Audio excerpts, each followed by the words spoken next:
Okay, everyone. So here's the deal. So those of you who watch Gemini's channel Pixel Amusement, which is probably best known for his series Ancient DOS Games or ADG, most recent episode of which was this year about Siberia. Again, he's most well known for this, but the other big series that he's had going on his channel for a while was Shovelware-Diggers. And Shovelware-Diggers just hit its last episode number 300. Now, if you're not familiar with it, Shovelware-Diggers is kind of similar to what I did a while ago. Some years ago, I went through a couple of old Game Fest CDs, which was one of those, shovelware, for those who don't know, it's when companies grabbed a huge amount of shareware, like they just threw together a few hundred shareware games and put them all together on one CD and sold the CD as shovelware because, they just shoveled a bunch of stuff together. And usually the games were kind of middling quality at best, but what was really great about them was how they kind of acted as time capsules and kind of allowed us to look back in time and see, a collection of games which we otherwise might not have seen. Because these were not games that were sold in stores. They were mostly shareware games, which might have had very little exposure. I mean, everybody knows about Commander Keen and Duke Nukem and Jazz Jackrabbit and those classic kind of, games from Apogee and Epic and companies like that. But there's so many other great games that had very little exposure and might have completely disappeared from the world if they were not put onto these shovelware compilations. So shovelware had a bad reputation back in the day. In the 1990s, it was seen as very subpar, like very low quality software. But today, it's really like a gold mine of precious. Like I said, it's a time capsule. It's a gold mine of games which otherwise would have been lost to time.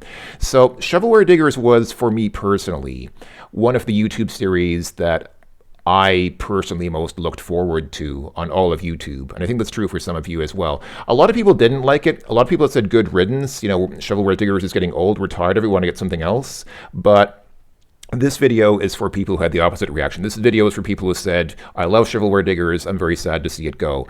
What I want to do is I want to revive something similar, but the thing is, so here's the thing. I love these kinds of games. I love many types of games. I mean, I don't just like crappy little shareware DOS games. I like, more big budget games as well. I mean, I love games like I don't know, Deus Ex. I'm a big fan of Deus Ex, as many people are. I like BioShock, as many people do. But what I always wanted to do with my YouTube channel was to show people games that they might not otherwise have seen. I didn't want to play the biggest and the most popular games. I wanted to introduce people to new games that they probably have never seen in their lives before. That was really what I wanted to do with my YouTube channel when I started it around 15 years ago. And, times have changed since then. I realized that most people don't like to watch those kinds of videos. Most people just want to watch my channel for nostalgia. They want to see the games they already know. They want to see the King's Quests and the Monkey Islands and Doom and whatever. So that's kind of what I've been doing for the past few years because that's what people want to watch. And it's not that I am just doing YouTube to get millions of views. I mean, obviously I don't get millions of views, but I make videos so that people will watch them. And if people are not going to watch my videos, then for me, there's no point in making them. So I've kind of caved to popular demand over the years, not because I really care that I'm not trying to become a big star or anything, but again, if people are not going to watch my videos, then there's no point in me making them or uploading them to YouTube. So I want Shovelware-Diggers to continue. I mean, I understand Gemini is taking a break and doing something else. He has some new podcast coming out called, what was it called? NNRG, yeah, No Nostalgia Retro Gaming, and he's going to focus on Commodore 64 games, I guess. Good for him. He's branching out, doing something new. Great for him. I'm happy to see that Gemini's doing something new. I wish him all success with that. Wish him all the best. He's such a great guy, such a very nice guy. Like really a true Canadian in the usual sense of being very friendly and very nice and very patient and understanding and all that. Very very good guy. So I'm happy to see that he's doing something else. But I want to keep going in this direction because this is what I want to do with my channel right from the start. And since Gemini is kind of hanging up his hat for now in this arena, I want it to continue. So what I want to do is get back to streaming a little bit because I've done a few streams on YouTube over the past few years, but they've been very occasional, mostly like for Christmas or special occasions like that. And I didn't want to be a streamer. I wanted to do more, recorded videos. I didn't just want to take part in streams. But I feel like if I'm going to do more of these types of games, then a stream might be the way to do it. because games like this are really something to be experienced and not just watched. And I want to make you, the audience, a part of that experience. See, one of the problems with shovelware diggers, I mean, I don't want to criticize Gemini too much, but I think one of the problems that I always had with shovelware diggers is that it's very sort of hands off. You know, you watch him going through these games, and he does a good job. He does a good job of portraying the games and talking about them, but it's just kind of him going through a series of games, and it's a little bit detached. So I want to get back into streaming. I want to stream more frequently. So I'm thinking of doing more frequent but shorter streams, because my last stream, I think I did it on last Christmas, and the stream ended up being like 8 hours long, something like that, which is a little ridiculous. It's not like every stream needs to be that long. So I think I want to do shorter, more frequent streams, maybe just like 1 hour long or so, and I want to do them at different times. So what I'm thinking of doing, and Shovelware Digger is one of the problems with it is it focused on one CD collection. There was like literally one shovelware set that it focused on. So let me take you folks to an awesome website. If you've never seen this website, check this out. You're going to hopefully enjoy this, or maybe not. I don't know. We'll see. The website is cd.textfiles.com. Now, textfiles.com is a great site, by the way. It's a gorgeous site. It is probably the internet's best repository of text files, and you should go there and check it out. Why am I not getting anything here? Is the site down? I haven't gone here in a long time. Gosh, I should have checked the site before making the video. Let me try without HTTPS. Oh, okay. I guess it doesn't use HTTPS. Okay. HTTP, not HTTPS. Okay, that's fine. So yeah, the past on plastic. Who knew that the companies looking for a quick buck through the late 1980s, early 90s with shovelware would become the unwitting archivists of the BBS age? No one did, but here we are. Here we are, ladies and gentlemen. So we've got all these CDs here. They're crammed full. We have what, like 100, more than 100, probably a couple hundred CDs, just full of all kinds of software. And a lot of it is games, but actually a lot of it is not even games. A lot of it is just other kinds of, interesting software like screensavers or, utility programs, whatever. So what I want to do is encourage anyone who's curious, and I know a lot of you are, that's why you watch my channel. I want to encourage anyone to just go out here to this site, check it out, browse through some of these CDs, and make some suggestions for some games that you want to see, just as Gemini did, except that I think he only had his Patreons do that. It's like people who paid on Patreon. I'm doing this for free. Anybody who wants to ask to see a game, just throw it into the comments. Just say, I'd like to see this. And I'll try to do it on a stream sometime. Maybe on the weekend I'll just stream for like an hour and just show games that people selected. And I'm going to show each game very briefly, because the thing is, I'm not going to play these games through it. This is not going to be like a full let's play of any game. This is just going to be like play a game for 5 or 10 minutes just to see what it looks like. And hopefully, because it'll be in stream format, so there'll be people watching, hopefully it'll be a little bit more engaging for the people watching, because I can talk to you folks and you can type and interact and do all those stream things that you can't do in a recorded video. So I think this is kind of the best of both worlds. I'll still do my regular recorded videos for the more popular games, but then I'll do occasional streams for just kind of one-off games that I'll just play for a few minutes, so kind of have a little more spontaneity in the streams, and then more of a long-term kind of archival approach to the recorded videos. So yeah. Pick anything. And this is a great site. If you've never seen this site, check it out. It is such a great site. I'm very grateful to Jason Scott, the legendary Jason Scott, for making and hosting this site. He's such a great guy. I had the pleasure of meeting Jason Scott at a kind of demo party a few years ago in San Francisco. And I actually, hold on, I think they're still here.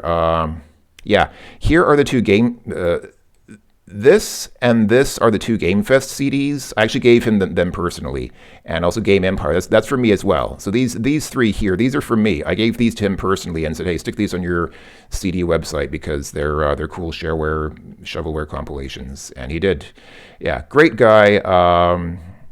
He comes across as very abrasive in his writing. If you ever read his blog, he comes across as very kind of confrontational, very abrasive, kind of arrogant. But in person, he's totally the opposite of that. He's absolutely the nicest, friendliest, most gregarious and personable and considerate guy that you could imagine. What a great guy.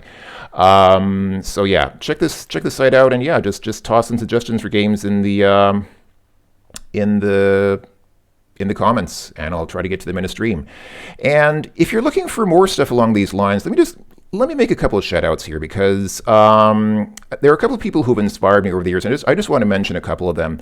So one of them was they're both on Twitch now, actually. So let me go ahead and head out to Twitch TV, and I think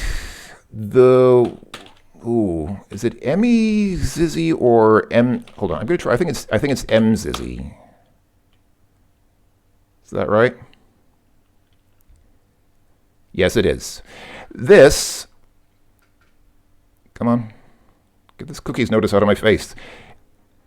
This is M Zizzy's Twitch stream. Now, M Zizzy is, I mean, she does stuff like this. She is just awesome. She streams, she does basically exactly what I was describing, so she does it on Twitch. And I don't really like Twitch very much. Like, I've thought about going to Twitch and doing stuff there, but it's just, Twitch is so, it's just so focused on these stickers and things like that. Just not my kind of thing. Like, streaming on YouTube is a little more boring, but I guess I'm boring as well, so I guess it works out well for me.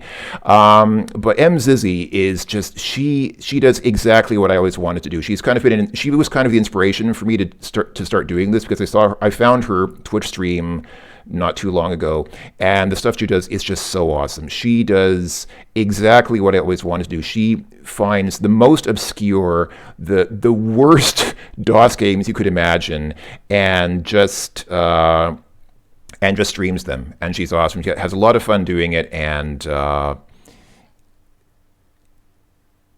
yeah, and plays games like this. I mean, it just goes on. I mean, yeah, there's some stuff like Cosmos Cosmic Adventure, which is obviously very well known, and then she just has a bunch of other games that nobody's ever heard of in their entire life. So there's M Zizzy, and then there's the other one that I want to just give a quick shout out to is none other than the legendary Mr. Howard C. Neal. Now, if there's one person who has inspired me more than anyone else in Let's Playing and streaming and whatever, it's Mr. Howard C. Neal. This guy is legend. He really straddles the line between being a Let's Player and creating just art. He makes absolute, like, surrealist art out of being a streamer and a Let's Player. Like, you have to watch his videos to understand. He just makes an art out of this. He's kind of confusing to watch, but he's deliberately so. He deliberately makes like surreal videos that create cognitive dissonance in their viewers. But he's also such a great guy. He's a great guy. A lot of fun to watch. Has an absolutely engaging style. I love his style. He has like the best. He has my personal favorite style, probably, of any YouTuber or streamer that I've ever seen who plays games like this. So great guy. He's not been that. You can see his last video was 3 months ago. I don't know what he's up to now. I don't know if he went back to prison or something. Maybe he did. I have no idea. I think he's going through some personal problems. M Zizzy is too. M Zizzy's going through some health problems lately, as far as I know. But if you have Twitch, go and give her Twitch streams some support. She's really one of the most awesome streamers I've ever seen. And this guy too. I mean, Howard, unfortunately, is kind of taking a hiatus, but Howard, man, if you're watching this, I mean, you're probably not going to watch this, but if you see this, man, make some more videos, dude. Seriously. Howard, my boy, make some videos, man. We're all waiting. You are seriously like an inspiration to all of us. Make some fucking videos, man. These people are like, these two, Howard C. Neal and M Zizzy, they are like two of the most, they are really like what I always wanted to be, what I always imagined my YouTube channel to be, and it kind of didn't work out exactly that way, but these two are really like among the biggof inspirations to me that I've ever had. They're both kind of like, I kind of compare them to Simone Gertz. I don't know if some of you probably know Simone Gertz. She calls herself the queen of shitty robots, and she just has fun making robots that don't do anything useful, and they usually break or do something very badly, but she just has a lot of fun with it. And it's fun because the robots are so bad. So it's kind of like that with these games. The games that these people play are so bad, but it's fun because they're so bad. It's fun to enjoy them because they're such terrible games. I love B games. It's like, some people love B movies. I love B games. And It's partly just because they're art. Like, games to me are very much art. What I love about games is not so much their level of technical achievement. Some people get crazy about graphics in games and say, wow, the graphics in this game look so good. I don't really care about that. To me, what really draws me into a game is its artistry. And that's why I love these old games, because even though they're technically not as impressive as newer games, there's so much individual effort that's put into them, because they're usually just the work of one person, or at most, a very small group of people. And that's what I love about them. There's like this sort of auteurish, sort of artistic streak in these games that you will not see in a game that was worked on by 1,000 people. Just like a movie, just like it's comparable to the indie film scene. If one person or a very small group of people make an indie movie, you can see the individual sort of artistry in that movie, as opposed to a big studio movie that was made by hundreds or thousands of people. That's just the artistry is completely effaced out of a movie like that. It works the same way for games. So that's also why I don't like LucasArts games. People always ask me, why don't you like LucasArts games? That's why, because they literally were the productions of a big film studio, and they had most of their artistry just completely effaced out of them. They just felt like big blockbuster movies. I'm not into that. I don't care about that. That's why I like Sierra games, because Sierra games were made by small teams of people who were more interested in the art of the game than in the technical prowess or whatever. So anyway, so about times, Emmy is Australian, I believe. So I don't often get to watch her streams because, time zones. Because of time zone problems, I often don't get to catch her streams, which is, understandable. I mean, she's living on the other side of the world from everyone else. So that's, unless you live in Australia, it's probably going to be hard for you to watch her streams. So for me, what I'm probably going to do, because I recognize that people live in different places. I have a lot of viewers in North America. I have a lot of viewers in Europe. I have some viewers in Australia and New Zealand, and probably some viewers from other parts of the world. So I'm just going to, I think, just do totally random times rather than having like a regular time. I'm just going to be totally crazy and chaotic and just do at least, maybe sometimes I'll stream in what's the morning for me, or in the afternoon for me, sometimes evening or late at night for me. I'll just do totally different random times, just so that everybody kind of has a chance to participate at different streams. And I won't announce them too much ahead of time, but I'll probably try to schedule them like a couple days ahead of time. So if you check, you can check on YouTube channels, you can see if the person has any planned streams coming up. I think YouTube notifies subscribers if planned streams are coming up. So I'll try to schedule them a little bit in advance so that people kind of have some advance notice that there's a stream coming up. But I'll probably do these at different times, because I want to give people in different time zones a chance to participate and kind of have some fun.